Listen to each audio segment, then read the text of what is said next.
All right, good afternoon, and thank everybody for joining us. First, let me introduce who is with me today. Chief Dan Isom, the Director of the Department of Public Safety of the State of Missouri. Colonel Ron Repogel of the Missouri State Highway Patrol. Chief John Belmer of the St. Louis County Police Department. Assistant Chief Al Atkins of the St. Louis Metropolitan Police Department. We're also joined by Major General Stephen Danner, the Adjutant General of the Missouri National Guard, as well as Brigadier General Gregory Mason from the Missouri National Guard.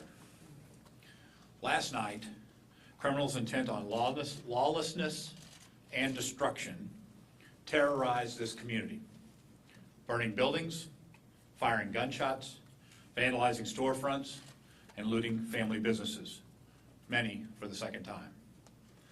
I am deeply saddened for the people of Ferguson who woke up this morning to see parts of their community in ruins. I just came from West Florissant. It's a heartbreaking sight. Seniors afraid to leave the house, school canceled, kids scared to go outside and play. What they've gone through is unacceptable. No one should have to live like this. No one deserves this. We must do better, and we will. This morning and into this afternoon, I met with Guard and law enforcement leaders. All agree that the violence we saw in the areas of Ferguson last night cannot be repeated. That is why, in order to protect lives and property, we are bringing more resources to Ferguson and other parts of the region to prevent a repetition of the lawlessness experienced overnight. The National Guard presence will be ramped up significantly in Ferguson and ensuring that they are ready to act quickly to prevent violence. First, we are deploying hundreds of additional guardsmen to Ferguson who will be stationed throughout the community to protect homes and businesses. With these additional citizen soldiers, law enforcement officers will be better able to focus on protecting lives and property in the community. The Missouri National Guard will also continue to provide security at critical locations, including the Ferguson Police Department. Last night, more than 700 guardsmen were at nearly 100 vital facilities throughout this region, in both the city and the county, and I thank them for their work. It is a testament to the professionalism of local law enforcement, the Missouri State Highway Patrol, and the Guard that no one was killed or seriously injured last night. Third, the Guard's rapid response teams will be positioned so that they are ready to act at a moment's notice if challenges arise. Altogether, there will be more than 2,200 National Guardsmen in the region. Lives and property must be protected. This community deserves to have peace. We will provide safety and security to the region. I know this morning that there is pain in the hearts of this community. I also know that it is vital for us to understand how we got to this place and how to make it better.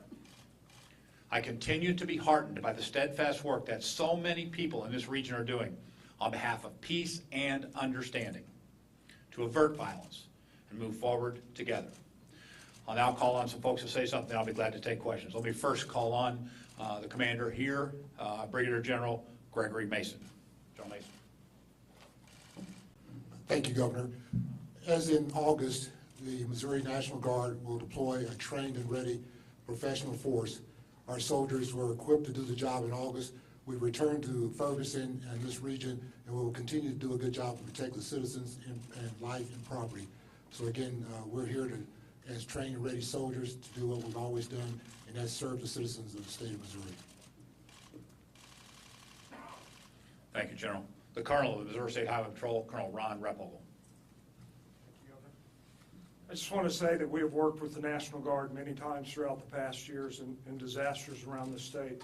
Last night was a disaster, and we're prepared to team up again with the National Guard, with the other local law enforcement, to address this tonight. As the governor said, we cannot have a repeat of what happened last night. It was very disappointing for me to watch the hard work of Chief Belmer, Chief Dotson, and Captain Johnson over the last 100+ days, the tremendous work that they've been doing go up in flames, so to speak, last night. They will work more, they will work harder, and we will work harder, but we will not have a repeat of last night's activities. Thank you. Thank you, Colonel. Now I'll call on the Chief of the St. Louis County Police Department, Chief John Belmer. Thank you, sir.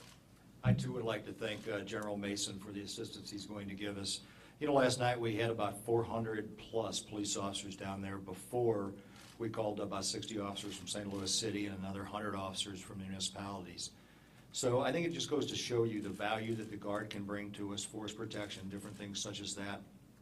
The message here is our community not only needs to be safe, they need to feel safe. And I appreciate Governor's leadership and certainly General Mason's troops in that regard. Thank you. Thanks, Chief. The Director of Public Safety of the State of Missouri, Director Dan Isom. It was clear that last night was a disappointment in so many ways. So much work has been done by the Unified Command over the last 100 days, and we deployed many officers out in the area, and unfortunately, there was a group of people who were intent on causing violence and mayhem. We will do better tonight. There will be a significant presence in the community, and we hope that we will protect the property and protect the businesses of those people in Ferguson and also throughout the city of St. Louis and our community. Thank you, Director. Glad to take any questions. Governor Nixon, was how your do you... failure to deploy National Guard promptly, specifically to Ferguson, political payback for Chief Jackson remaining? No, I mean, we had, as I said before, we had about 700 guardsmen in 100 locations in the city and the county last night. Late last night, or this morning, I'm not sure exactly the time, it was late last night, we deployed guardsmen to the Ferguson Police Department as additional force strength there. And as was indicated by the folks here, we'll continue that mission along with the other two missions that we talked about to expand the role of the Guard. We're working to make sure that there's public safety and that the Guard is that force amplifier is used in a way that makes sure that tonight is a safer night. Governor Nixon, how do you respond to the Ferguson mayor's comments that it's deeply disturbing that you waited until today, after last night's events, to do this increased with the National Guard? I didn't. I mean, we had 700 National Guardsmen out throughout the region that went out early last evening, including late last night, guardsmen deployed directly to Ferguson Police Department. So I say that. But you're going to have more than 2,000 now, if I heard correctly, right? That's how many. That's the force strength we'll have in the area. We'll have a significant number out tonight, but obviously work shifts. But the bottom line is that we are going to, as I said before, we're going to continue to up their numbers here and work with the Unified Command to make sure that we keep things calm and safe. I'll come here. Yeah, Jason, go ahead, Jason, real quick. I'll come back.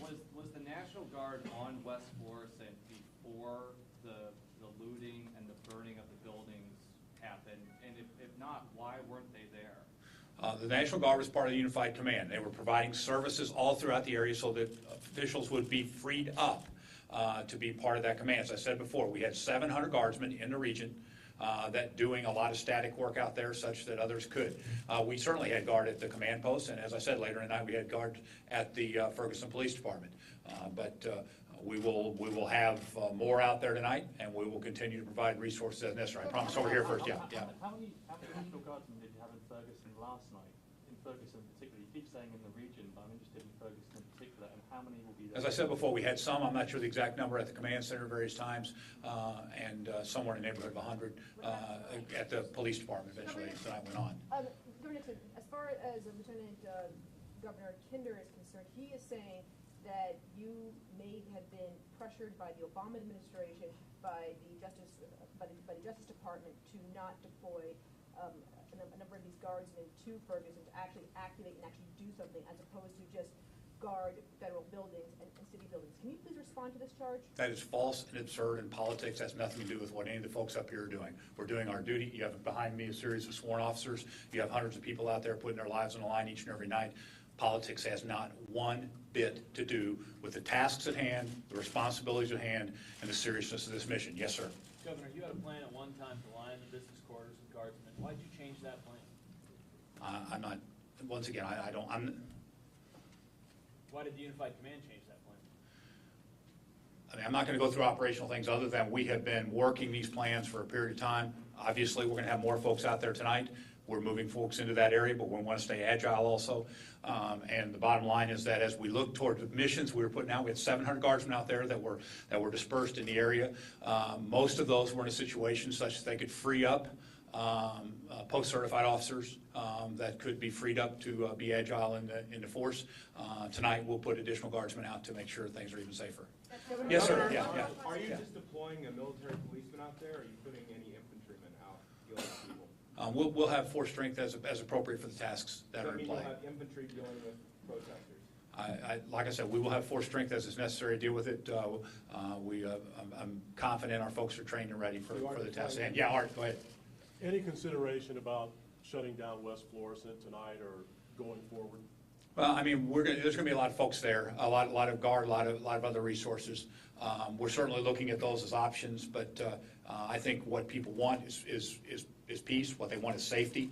We've got to get through to that point where the people of this region are confident to walk up and down their streets. And the best way we can do that is to deal with the issues we have that are facing us right now in a strong, unified way to make sure that the people of this region own their streets. Not that we have to have guardsmen or police officers or things of that nature. We're trying to get back to a place where the city of Ferguson and the region felt comfortable walking around with their families, walking around with their kids. That's our goal, not to shut the place down. Thank you all very, very much.